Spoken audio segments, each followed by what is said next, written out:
Hello again, folks. It's Barry with Barry's 8-Track and Classic Car Radio Repair. And today's victim is going to be a job from Chris in Martinez, Georgia. And this is another one of my full Delco system conversions.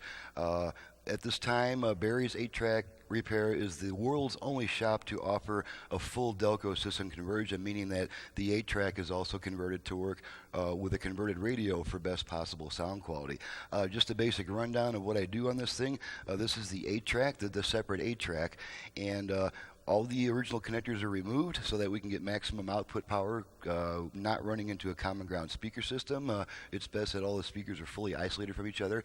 And the original connectors are removed and replaced with all we have now on the 8-Track section is we have a red and white wires for hot and ground, and we have our red and white audio output of the 8-Track, and then we also have a yellow RCA jack, which is going to be a 12-volt control signal that the 8-Track sends to the radio to tell it to switch over to aux mode for the 8-Track function. On the auxiliary input, which most everyone requests, on this particular type of conversion, I connect the MP3 input to the 8-Track, since that's where the switching takes place anyway. If we connected the MP3 directly to the radio, we would have to run wires between the radio and the 8-Track and back to the radio anyway, so it's much more practical and effective just to go ahead and attach the MP3 input to the 8-Track section. So that kind of covers the 8-Track part of it, sort of. And then this is the radio. And as you can see, we have matching RCA jacks on the radio. We have the two audio inputs from the 8-Track and the control signal input from the 8-Track. It is extremely important not to mix these up because this is full battery power. And if this is accidentally plugged into one of these, it's going to blow out the aux input on the conversion board immediately. This particular customer has also requested the Bluetooth function, and so we've got some stuff on the back here that pertain to that. Now, the Bluetooth nowadays offers a built-in microphone, which can be installed in most, but not all radios. This one does have the built-in microphone, so chances are the customer will never need to use any of these jacks. So these are for different purposes and different setups. And then this customer has also requested the master input-output box, which has the 4-channel line outputs plus the subwoofer output from the radio's preamp to run into an external amplifier. Now, ordinarily, I would include the aux inputs on this box also, but because of this particular setup, it's better to have the aux input on the 8-Track section. So, and I've left this aux box open so it's easier to inject a signal from my signal generator just to make sure that the radio switches over to the aux mode. So now we're going to go ahead and hook all this stuff up. If you'll just bear with me for a few moments here, it won't take long. I've got my super cool little stand that I use. Probably gonna have to zoom out a little bit to get everything in the picture. So let's do that. All right, now you can see the 8-Track section below the stand. And then we're going to connect our RCA cable, once again making doggone sure that we get all the colors right. I do supply the cable for this, and it's extremely important to put the yellow. I would actually recommend connecting the yellow one first on both units before you connect everything else. That way it ensures that it's not going to get mixed up or crossed over. Okay, so we've got that. 8-Track is hooked to the radio just as soon as I get these puppies plugged in. There's our radio. I'm just going to plug in the same way that I have on the 8-Track. I do have the yellow one separate from the two audio jacks just to make it a little bit easier to notice that there's a difference in how they're hooked up. All right, so the radio is pretty well hooked to the 8-Track at this time. Turn it around. And now all we need to do is supply hot and ground signals to the 8-Track. Now, Delco audio systems generally do not have any ground wires in their harnesses. So, and of course, in normal operation, the units are grounded. Their chassis are connected to the car chassis, so that provides the ground. But in this installation, since we don't have a car chassis that we're mounting the units in, we're probably going to have to run a separate ground wire, which is just, in this case, can be nothing more elaborate than just a little jumper, just like this. And I'm going to connect that jumper to the ground on this unit and to anywhere on the 8-Track chassis that we can find convenient. There's a good place for that, just so that we've got a ground connection between the two. And that wire, of course, won't be necessary when the units are completely installed because they will be grounded to the car chassis.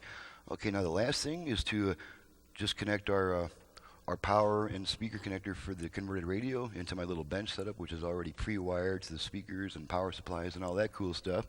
And now I believe we just need to get an antenna hooked up here.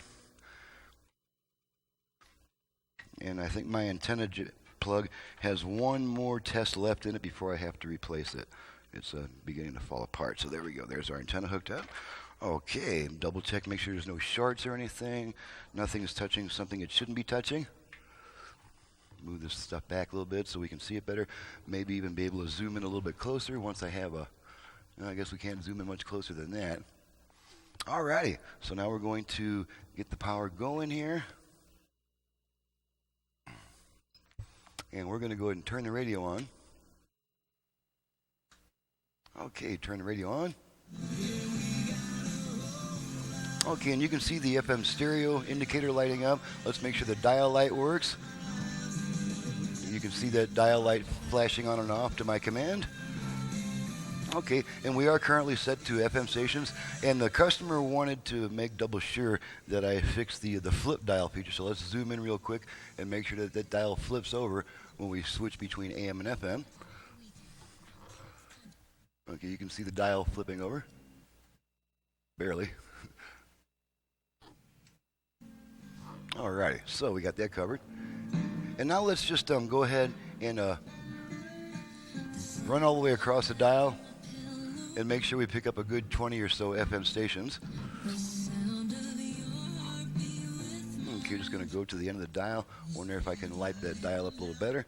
All right, should be able to pick up about, somewhere between 15 and 20 FM stations after conversion.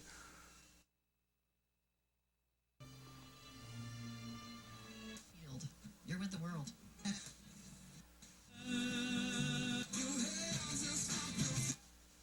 Arizona at 92.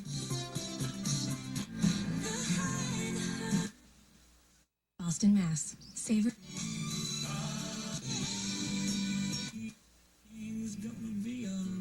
Warriors of the Amazon on a secret island. 95.9 KK.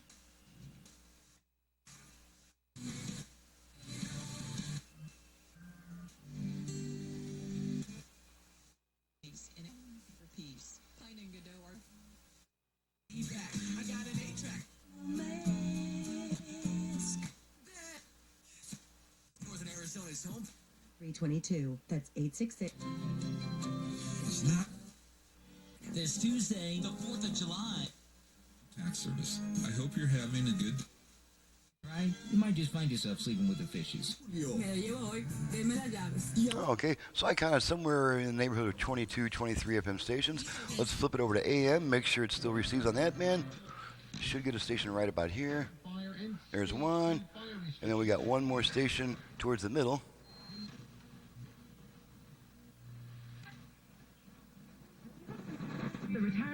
And there's the other AM stations. Okay, so now we'll flip it back over to FM.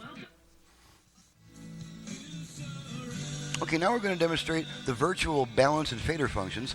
This radio originally did not have a left-right balance control. The original front-rear faders I do not use because they have limited lifespan. A lot of them are already bad. So I choose instead to use the virtual fader function, which we activate with the tone control. Let's go to our output level meters here. Do the old switcheroo so we can see what happens to the speakers when we adjust the controls. Okay, now we're going to activate the virtual front rear fader, which we do by rotating our tone control twice to the right. So I'm going to rotate this tone control to a roughly center position, so I got room to rotate it in either direction, and we're just going to give it 2 quick turns to the right, and once we hear 4 beeps through the speakers, we know that it's been activated, and now we can use the tone control to adjust the front rear fader. So here we go. Okay, there's our beeps. Okay, and now this tone control is adjusting the front rear speaker balance. Counterclockwise for front, clockwise for rear, front, rear. Okay, take it back to a center. Let the function time out. Okay, one beep lets us know the function is timed out, and now we can return our tone control to the optimum listening position. Okay, now we're going to do the same thing, but we're going to activate the left-right balance control. Same procedure, except we rotate the tone control twice to the left to activate it. So here we go. Okay, there's our beeps. Okay, and now we're using the tone control to adjust the left-right balance. This is the family All the way to the right, with the left. all the way to the left, Douglas. all the way to the right. Part-time. You know, it's great to go. Okay, and take it back to center. And not tell Let the them function you time out. Okay, that function's timed out. The setting has been saved, and now this tone control is once again just a tone control. work all morning, then we'll pull up a bucket of Okay, and before we test the 8-track function, let's go ahead and make sure the Bluetooth activates. I'm not going to go to all the trouble of hooking up a Bluetooth device. I'm just going to activate it and make sure that the Bluetooth function works. To activate the Bluetooth function, we give our volume control this time 2 quick turns to the right. So here we go. teach you what those words meant. Ready to